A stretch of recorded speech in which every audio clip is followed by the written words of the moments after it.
ESWL 3000, extracorporeal shockwave lithotripsy.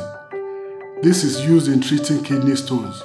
Since 2001, this has been confirmed by the FDA. We have the best history in the industry.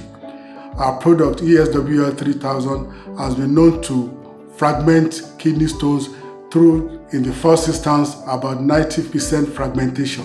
We can set up a complete stone center depending on where the stone is, whether it's at the level of the kidney itself, that is, renal parenchyma.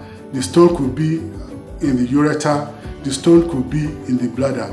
With our system, we can get the stone out without operation, depending on the level where you have the kidney stones. The future of medicine is here in Nigeria. It is time to equip our hospitals, reduce medical tourism,